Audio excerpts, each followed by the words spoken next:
수 있어? 나 진짜 혼날 텐데. 절대로 아무 소리도 안 낼게. 없는 척 할게. 고모가 너무 걱정이 돼서 그래. 가족이 어떻게 지내는지 생사 정도로 확인할 수 있는 거 아니야. 잊지 마. 지금 너희 보호자는 나라는 거. 내가 여차하면 태블릿 압수할 수도 있다는 거 알지? 알았어. 조카는 마지못해 걸려오는 전화를 받았어요. 그랬더니 정말로 믿을 수 없는 목소리가 들려오더라고요. 고모는? 자, 다행이네. 그건 제 오빠의 목소리였습니다. 언제 그런 일이 있었냐는 듯 희한한 목소리였어요. 그 목소리를 듣는데 저도 모르게 왈칵 눈물이 쏟아지더라고요. 목소리가 터져나오려고 하는 걸 손으로 겨우 막았습니다. 오빠는 제가 곁에 있는 줄 모르고 첫째 조카에게 말을 걸더라고요. 아빠가 미안해. 갑자기 도망가서 깜짝 놀랐지. 그런데 고모가 누구냐고 안 물어봐? 그냥 아는 아저씨 아줌마라고 그랬어. 친구 부모님인데 오늘 놀아주기로 했다고 했어. 그걸 믿었어? 괜히 도망을 갔나? 집에 급한 일이 있어서 뛰어갔다고 했어. 역시 우리 아들 임기응변의 달인이네. 잘했어. 근데 아빠, 우리 언제까지 이렇게 살아야 해? 그냥 고모한테 다 말하고. 너 절대로 고모한테 말하지 마. 아빠가 뭐라 그랬어? 키가 아빠만큼 크면 다시 가족이 모여 살 거라고 했지? 그때까지 조금만 참자. 그럼 그때까지 고모 집에서 살아야 돼? 우리 첫째는 성숙할 줄 알았는데 아직도 애네. 좀만 있으면 돈이 생길 거고 우리는 그 돈으로 행복하게 살 수 있어. 비밀을 지키는 너희들의 임무가 중요해. 엄마 아빠의 목숨이 너희에게 달려있다고. 그런데 왜 고모한테 말 못하는 거야? 그거야, 고모는 우리 가족이 아니니까.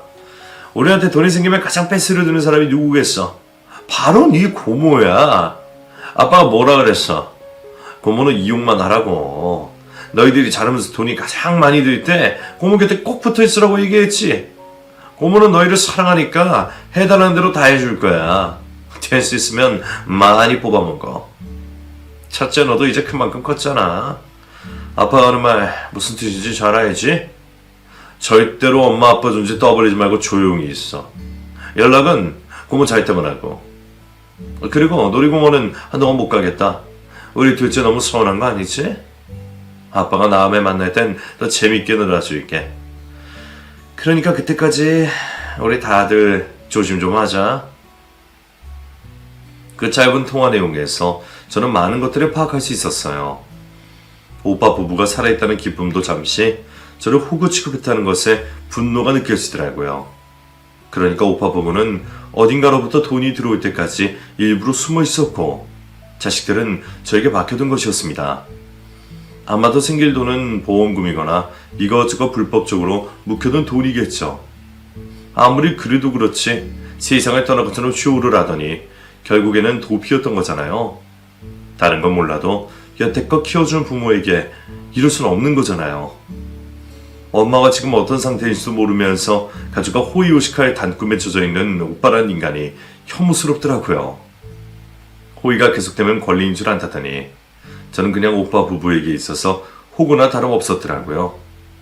그래도 가족이라고 생각해 많은 것들을 희생하고 도움도 줬는데 결국 저에게 돌아온 건 끝없는 희생이었습니다. 조카들을 홀로 돌보면서 제가 얼마나 힘들었는데요. 그 흔한 취미생활도 갖지 못하고 얼마 있지도 않았던 친구마저 다 떠났네요. 그저 일과 집 밖에 모르면서 모아둔 돈 하나 없이 오히려 빚까지 내어가며 조카들을 키웠습니다. 그런 저에게 고마워하기는커녕 돈이 많이 들 때 맡겨놓겠다고요? 그게 인간이 할 수 있는 말인가요? 살아있었다는 안도감에 흘렸던 눈물도 화가 나니까 금방 쏙 들어가더라고요. 이대로 뒀다가는 정말로 조카들을 저에게 버리듯이 맡겨둔 채 영영 나타날 것 같지 않았습니다. 둘을 책임지다가 제 인생이 다 닳게 되면 제 인생은 누가 책임져 주나요? 조카들은 언젠가 다시 자기 부모에게 돌아갈 거고 저는 혼자가 될 게 뻔했어요. 그러면 인생이 너무 허무하잖아요. 억지로라도 되돌아오게 해서 조카 둘을 데리고 가게 하고 싶었습니다. 본인 자식은 본인이 책임져야 하잖아요. 다가가기만 해도 불이 나게 도망을 가는데 잡을 수 있는 방법이 뭐가 있을까 고민을 하다가 한 가지 방법이 떠오르더라고요. 그 인간을 나타날 수 있게 하는 가장 효과적인 방법을 저는 알고 있었어요. 며칠 후 저는 조카들을 불러 모았어요. 그리고 이렇게 얘기했죠. 고모가 너희들에게 하지 못했던 말이 있어. 그게 뭔데? 고모는 이제 부자가 될 계획이야. 그게 무슨 말이야? 할머니, 할아버지 있잖아? 그분들이 고모한테 엄청난 유산을 물려주셨어. 몰래 숨겨놨던 땅이 있으셨는데 그게 가격이 100배가 된 거야. 그런데 너희도 알다시피 현재 자식은 나뿐이잖니. 그래서 그걸 나한테 단독으로 물려주기로 하셨어. 그 돈이면 고모랑 너희랑 평생 먹고 살 수 있는 돈이야. 어쩌면 펑펑 써도 남을 돈이지. 아무튼 그래서 고모는 이제 일도 그만둘 거고 좋은 집으로 이사도 갈 계획이야. 너무 잘 됐지? 조카들은 눈이 희둥그레져서 그 말을 유심히 듣더라고요.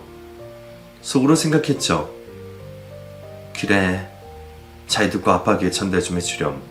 그렇게 되면 너희는 다시 가족과 단란하게 살 수 있단다. 그리고 저는 일부러 SNS에 보란듯이 호텔 사진과 휴양지 사진, 파인다이닝 사진 등을 올리며 부자가 된 행세를 했고 오빠의 절친이라는 사람을 만나서 상속 이야기를 그대로 전했습니다. 오빠도 살아있었으면 좋았을 텐데 말이에요. 만약 그랬다면 지금쯤 돈 때문에 걱정하며 살진 않았을 텐데 좀만 버텨두지. 아무튼 이제 저는 그 돈으로 조카 키우면서 행복하게 살려고요. 하늘에 있는 오빠 보란듯이 잘 살 거예요. 제가 파악하기로는 분명 오빠 부부에게 조력자가 있는 것 같았거든요. 그 절친이 유력하길래 일부러 오빠에게 들어갈 수 있도록 만나서 저희 부자가 된 소식을 전했죠. 저희 속셈을 알려없는 오빠의 절친은 제 이야기를 아주 집중해서 듣더라고요. 그리고 며칠 후 저는 조카들을 데리고 부모님 집으로 갔어요. 아빠 생신이었거든요. 오빠 부부가 그렇게 된 이유로 모든 가족 행사가 없어졌는데 어차피 오빠 부부가 진짜로 세상을 떠난 것도 아닌데 생일까지 안 챙길 필요가 있나 싶더라고요.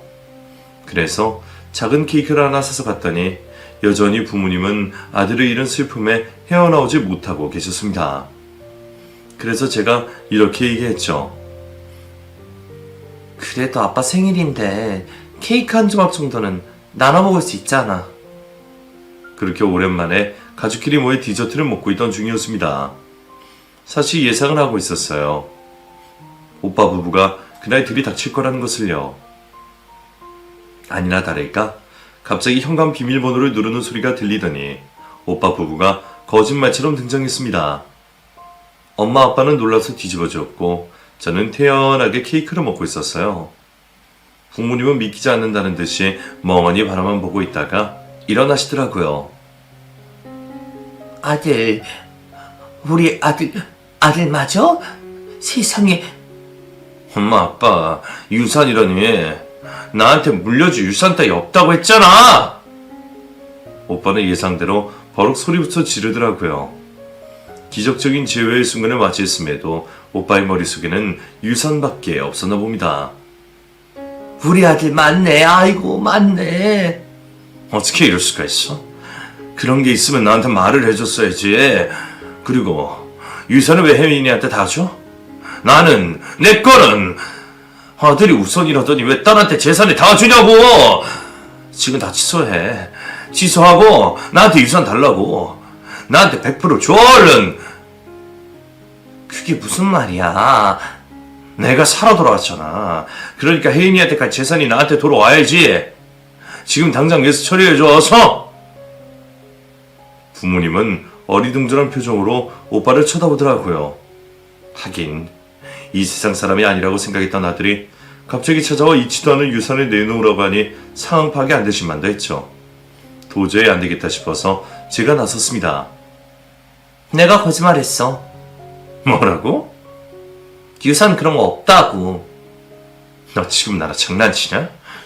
셋이 차고 나 엿먹이는 게 아니고?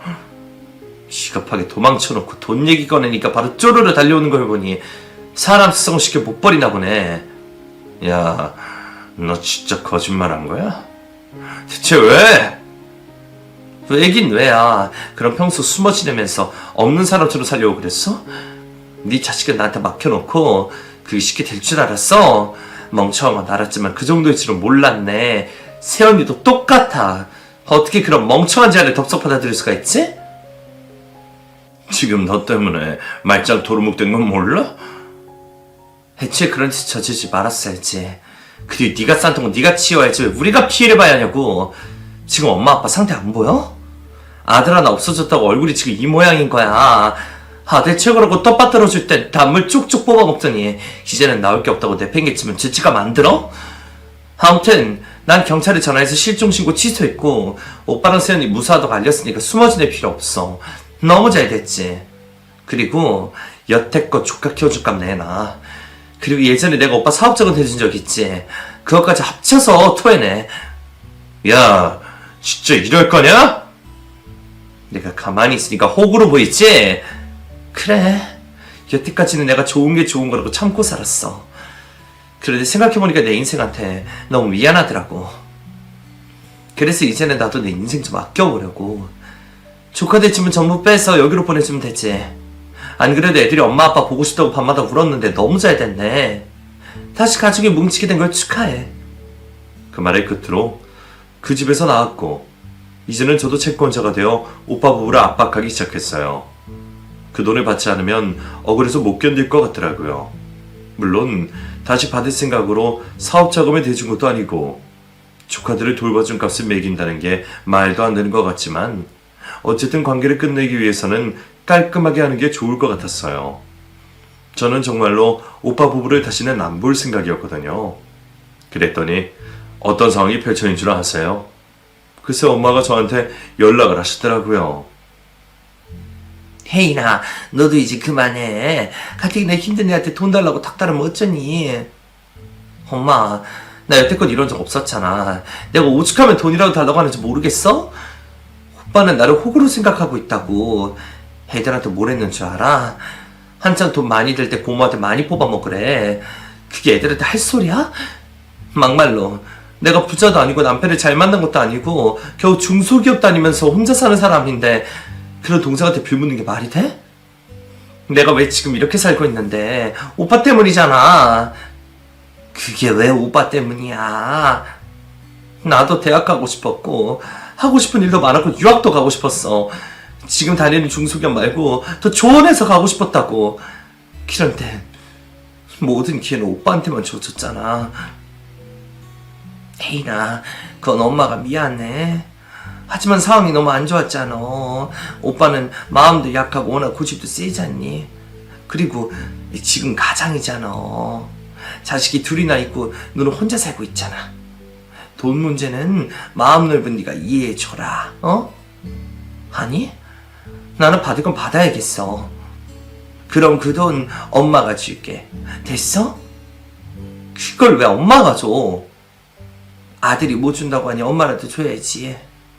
엄마, 그렇게 아들을 보호하고 싶어? 그러면 오빠가 더 날뛰는 거 몰라? 엄마도 그런 거 아니야. 솔직히 내가 생활비 안 줬으면 어떻게 버티려고 그랬어. 잘난 아들 교육시켜봤자 돌아오는 게 있었어? 없었잖아. 뭐 하나 제대로 하는 게 있었냐고. 그 나이 먹도록 빚이나 지고. 너 지금 우리한테 꼴랑 몇 푼 준다고 생색내는 거니? 이제는 나도 필요 없다. 생활비 주지 마. 적어도 이런 상황에서 엄마만큼은 내 편을 들어올 줄 알았어. 비록 어렸을 때 비싼 반찬 오빠 있을 때만 꺼내도 다 이해하려고 노력했어. 디저트 사서 냉장고 구석에 숨겨놓고 나 없을 때 오빠 먹은 것도 그러려니 넘기려고 했어. 그런데 가슴에서 그런 일들이 지워지지가 않아. 그게 아직도 상처가 된다고. 너는 무슨 지난 일 가지고 그러니? 나한테는 지난 일이 아니니까. 나한테는 여전히 진행 중이라고. 내가 아무리 노력하고 돈까지 갖다 줘봤자 결국에는 구제불능 아들이 더 우선이잖아. 엄마는 아마 평생 그러겠지. 그러니까 나도 이제 그만할게. 뭘 그만해 이나. 그래도 가족이라는 게 얼마나 소중하니. 너희 오빠가 살아 돌아온 것만으로도 감사하지 않아? 새로 인생 시작한다고 하잖아. 그러니까 가족으로서 응원해주고 도와줘야지. 엄마나 식구 응원하고 도와줘. 그래 나한테 이제 연락 그만해. 얘는 엄마한테 못하는 소리가 없어. 진심이야. 남은 인생 오롯이 나를 위해 살 계획이니까 이제 나한테 존중받을 생각하지 마. 그렇게 전화를 끊고 한참을 울었습니다. 가족과 연을 끊게 된다는 건 생각보다 힘겨운 일이더라고요. 결국 저는 오빠에게 빌려준 돈을 겨우 받아냈습니다. 매일 닥달하니까 어쩔 수 없이 주더라고요. 이제는 가족도 아니라고 생각하고 마치 사채업자처럼 졸졸 따라다녔더니 오빠가 질린다는 듯이 제게 돈을 던졌어요. 야, 여기 돈 됐냐? 이제는 시원하냐? 그래. 우리 정사는 여기서 끝났으니까 다시는 나한테 연락하지 마. 누가 할 소리. 그날 이후로 오빠 부부, 조카, 심지어 부모님까지 연락을 끊게 되었습니다. 가족들과는 완전히 단절이 되어 지내게 된 것이었죠. 처음에는 내가 이래도 될까, 나중에 후회하지는 않을까 걱정이 됐는데 조금씩 멀어지게 되니까 저도 마음이 편해지더라고요. 얼마 되지도 않는 월급 받아서 부모님 생활비 드리고 조카 둘까지 보살필 땐 숨이 턱턱 막히더니 이제는 겨우 숨을 쉴게 되었습니다. 이렇게 편한 걸 왜 그동안 스스로 옥죄며 살았는지 모르겠더라고요. 사실 여태껏 가족과 연을 끊었다는 사람들을 종종 보게 되면 대체 무슨 사연이길래 혈안을 등질 수가 있나 너무 궁금했거든요. 그런데 제가 느낀 건 가까운 사람일수록 예의와 존중을 지켜야 된다는 거예요. 가장 소중하다고 생각한 사람들에게 존중을 받지 않으니 저 자신을 무너지게 되더라고요. 결국 나를 사랑해줄 수 있는 사람은 결국 나 자신이라는 걸 그때 깨닫게 되었습니다. 가족과 연을 끊으니 시간도 많이 남더라고요. 그래서 저는 원래 하고 싶었던 전공을 야간 대학에 다니며 공부하기 시작했어요. 악착같이 공부해서 올 A 학점을 받으며 무사히 졸업했습니다. 그리고 그 졸업장을 가지고 더 괜찮은 회사로 이직을 하니 세상이 달라 보이더라고요. 자신감에 쌓였던 저는 회사에서 좋은 기회가 생겨 베트남으로 2년 동안 주재원으로 가게 되었고, 어쩌다 보니 그곳에서 또 다른 좋은 기회가 생겨 다른 일을 하게 되었고, 여차저차 하다 보니 지금은 한국으로 돌아와 외국계 기업을 다니고 있어요. 아직도 저는 하고 싶은 게 너무 많고 끊임없이 다양한 분야에 도전을 하고 있습니다. 이렇게 살다 보니 아직까지 결혼도 하지 않고 있네요. 가끔씩 부모님에게 문자가 올 때가 있어요. 처음에는 저에게 괘씸하다고 서운해하시더니 나중에는 한 번만 집으로 올 수 없겠냐고 신신당부하시더라고요. 오빠는 여전히 똑같이 살고 있는 것 같았어요. 여전히 책임감 없고 부모 등골을 빼먹으며 돈을 끌어다니는 게 딱 예전과 같아 보였습니다. 가끔 SNS에 들어가 보면 조카들도 많이 컸더라고요. 하지만 제가 먼저 연락을 하고 싶은 마음은 절대 없습니다. 생각해보면 제가 원한 건 진심 어린 사과였던 것 같아요. 부모님도 그때 부모가 처음이었으니 많이 서툴고 편애할 수 있다고 생각해요. 하지만 자식이 서운하다고 했을 때 그런 감정이었구나 공감을 해주고 진심으로 사과를 하셨더라면 저는 이렇게까지 원망을 하지 않았을 것 같아요. 어렸을 적의 기억은 어쩌면 인생 전체를 지배할 수 있다는 말에 공감하게 되네요. 제가 그 기억을 가지고 오랜 시간 살았으니까요. 어쩌면 아이를 낳고 기르는 일은 생각보다 훨씬 더 무거운 책임감이 필요한 일이 아닐까 싶어요. 시간이 많이 흘렀기 때문에 사실 다시 연락을 드리는 것 자체가 저에게 많이 어색하더라고요. 언젠가 부모님께서 세상을 떠나셨을 때 인연을 끊은 것에 대한 후회를 하게 될까요? 아직도 뭐가 맞는 건지 잘 모르겠어요. 여전히 저는 가족과 인연을 끊은 채로 살고 있고 지금 이 자체에 만족하고 있습니다. 사실 인연을 끊은 그 순간부터 제 인생이 새로 시작된 느낌이 들어요. 이렇게 행복해도 되나 싶을 정도예요. 제가 가족과 인연을 끊게 된 사연을 설명해보니 어느새 구구절절 쓰게 되었네요. 조금씩 서운함이 쌓이고 쌓이다가 한 번에 폭발하게 된 것이죠. 가족을 욕하는 것 자체가 누워서 침 뱉기라고 하는 분들이 많더라고요. 그래서 익명으로 사연을 써보게 되었습니다. 어쩌면 인연을 끄는 당사자들이 이 사연을 우연히 보게 될 수도 있겠네요. 여러분들의 가정은 평안하신가요? 부디 저와 같은 상처를 받는 사람이 없길 바랄게요.